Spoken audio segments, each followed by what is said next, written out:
भवन्तु सुखिनः सर्वे सन्तु निरामयाः सर्वे भद्राणि पश्यन्तु मा कश्चित् भाग् भवेत्। ओम शांति शांति शांति। Good evening friends.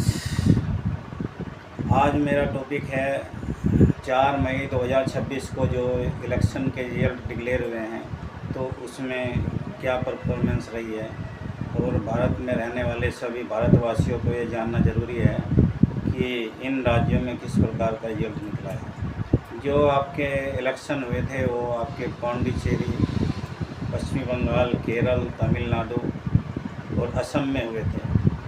और आपको जानकर ये खुशी होगी कि यहाँ पर सभी जगह सरकार बनने जा रही है और कहीं पर भी तिरसठ को विधानसभा हमारे जो राज्य हैं उनके वोटरों ने नहीं दिया।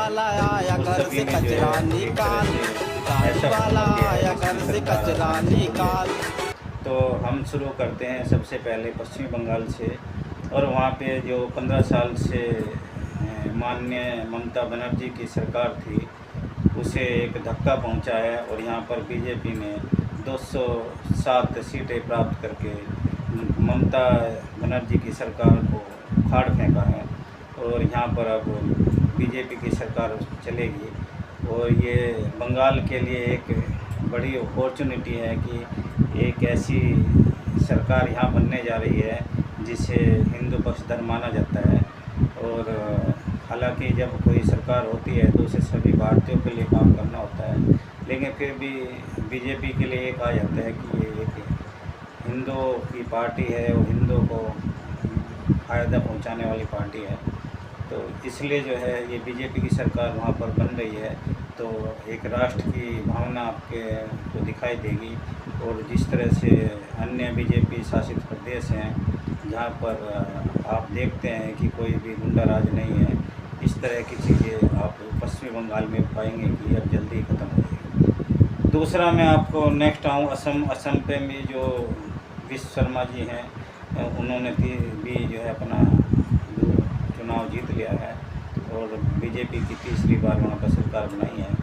और असम में एक अच्छा खासा बहुमत असम की बीजेपी लेड गवर्नमेंट को मिला है और असम में भी बीजेपी की सरकार बनने जा रही है।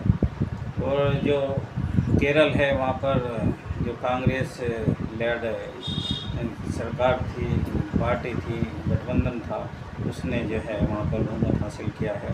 तो वहाँ पे भी 2/3 मेजोरिटी से कांग्रेस जो गठबंधन है वो सरकार बनाने जा रहा है। तो केरल में जो वामपंथी सरकार थी उसे सत्ता पलट का देखना पड़ा है और इस बार कांग्रेस का गठबंधन वहाँ पर सरकार बनाने जा रहा है। हालांकि बीजेपी को वहाँ भी 3 सीटें मिली हैं। इसके अलावा जो पौंडीचेरी है वहाँ पर बीजेपी लेड जो गठबंधन है वो सरकार बनाने जा रहा है और कांग्रेस लेड गठबंधन वहाँ पर हार चुका है। इसके बाद एक ही स्टेट रह जाता है वो है तमिलनाडु। और तमिलनाडु के बारे में कहा जाता है कि ये एक तरह से इस तरह की राजनीति करता है कि यहाँ पर बीजेपी और कांग्रेस उभर कर नहीं आ पाती है और ऐसा ही इस बार भी हुआ। और यहाँ पे डीएमके और एआईडीएमके जो पार्टियाँ थी उन दोनों को जनता ने नकार दिया है। तो एक नई पार्टी टीवीके ने जो है यहाँ पर अपनी सरकार बनाने का दावा पेश किया है। उसे 107 सीटें मिल चुकी हैं। तो उसे 234 सीटों में से 107 सीटें का मतलब है कि उसे केवल छोटी पार्टियों के गठबंधन से सरकार बन जाएगी। और वहाँ पे एक जो विजय थॉमस एक एक्टर रहे हैं, 52 साल के हैं, उन्होंने जो है ये चमत्कार दिखाया है। उन्होंने ये जनता को ऐसे लोक लुभावन वादे किए, महिलाओं को 2500 रुपये हर महीने दिया जाएगा, बेरोजगारों को जो है जिसमें ग्रेजुएट करने वाले उन्हें 4000 महीना और डिप्लोमा होल्डर को 2500 रुपये महीना। इसके अलावा जो है एआई यूनिवर्सिटी खुलेंगी, एआई कॉलेज खुलेंगे। इस तरह के लोक लुभावन वादों के कारण जो है जो तमिलनाडु है जैसा कि पहले से ही होता वहाँ पर होता आया है, उन पर जनता ने भरोसा किया। और जो विजय है थॉमस विजय, उनकी पार्टी टीवीके को 100 से भी ऊपर सीटें दी, 107 सीटें दी। और अब ये पार्टी तमिलनाडु में जल्दी ही सरकार बनाने जा रही है। और वहाँ पे जो नेता थे स्टालिन सीएम वो हार गए हैं। तो इसी तरह पश्चिम बंगाल के मुख्यमंत्री भी अपना चुनाव हार चुकी हैं। तो तो इस प्रकार मैं जनता को धन्यवाद देना चाहूँगा कि उन्होंने 5 राज्यों में दिखाया है कि जो सरकार भरोसेमंद होती है, रिलायबल होती है, उसे ही जनता चुनती है। और यहीं पर मैं अपने इस वीडियो को एंड करता हूँ। उम्मीद करता हूँ कि आप मेरी ऐसी वीडियो को देखते रहेंगे और लाइक करते रहेंगे। Thank you.